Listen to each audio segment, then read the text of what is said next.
United losing 2-0 to Burnley, Old Trafford, leaving early. Empty seats everywhere. Ole Gunnar Solskjaer looking out of his fucking depth. That's the worst it's been. And that's the worst it'll get. Or will it? I don't know.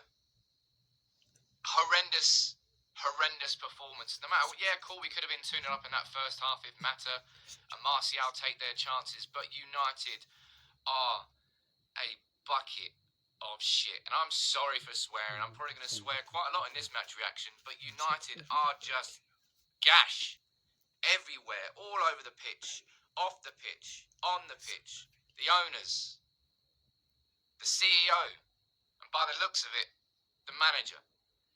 We conceded from a set piece again. 9 in the Premier League we conceded. Now, no team has conceded more. We're sticking with the zonal marking system, and every single time it's blowing up in our damn face. What are we doing on the training ground? Surely we're learning from this, but we're not. We're not learning from any mistakes. And yes, we need signings. And yes, we desperately need Bruno Fernandes, but the club is just sitting there trying to save £5 to £10 million because they want the biggest bottom line profit. Whereas United on the pitch are crying out for a player like Bruno Fernandes to come and add a creative spark. But I'll be honest, that's not going to solve anything. That team there, so devoid of any confidence, bereft of any sort of footballing ability, it seems, that any time we get into a situation where we could pass it forward into a dangerous position through the lines, the player's scared to be the player that makes the mistake. So he turns around and passes it backwards. And they're not going to Solskjaer when we're 2-0 down. Brings off Brandon Williams and James for Lingard and Shaw when Gomez is on the bench. That's almost like a white flag surrender from Solskjaer. What in the hell are you doing? Williams was actually one of our more offensive outlets, and you bring on a worse left back and a guy who hasn't had a goal or an assist in a year. And you leave Gomez on the bench. I don't know what to think anymore. I know the Glazers are the big problem at United. And I'm glad that we heard that loud in Old Trafford today.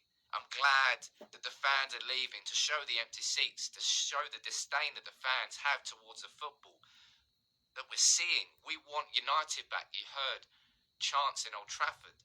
And I know Ed Woodward is the cause of all of it, as well as the Glazers. But Ole Gunnar Solskjaer there today, standing there with his arms crossed. I don't really care too much about the demeanours of managers on the side of the pitch. I think people look into that way too often, but he looks lost.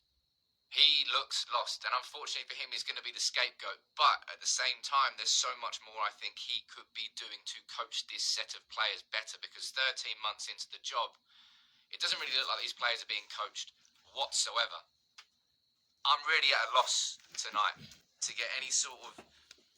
You can't get a positive out of losing to Burnley 2-0 at home, a team that hadn't won against the big, well, traditional big six this season. Go and beat us 2-0.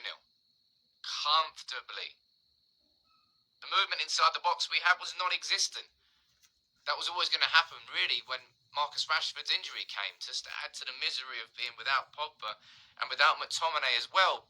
But that's as bad as it has been.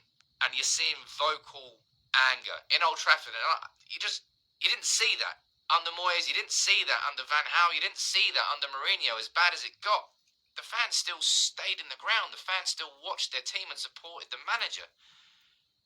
But it's changing, the mood is changing, and United are such a dysfunctionally run club from top to bottom that it is massively affected the football on the pitch. We spent more than Liverpool have in the last few years, but look at that team and look at Liverpool, who are 30 points ahead of us in the Premier League. United are an utter shambles, from front to back, on the pitch, from top to bottom, off the pitch. Sacking a manager and replacing a manager, is that going to change it? No. It's going to put a plaster over the gaping wound that is United at the moment. Will anything change with the Glazers? In the last 2 years, if you look at their investment, the value hasn't changed. So they're crap investors. They could have taken that money out and would have made a load of money elsewhere. But they've never left the Tampa Bay Buccaneers since buying them. Woodward will never be sacked by the Glazers. And until that status quo changes, whoever is in charge of United will be nothing more than a scapegoat that will ultimately be sacrificed for the next manager.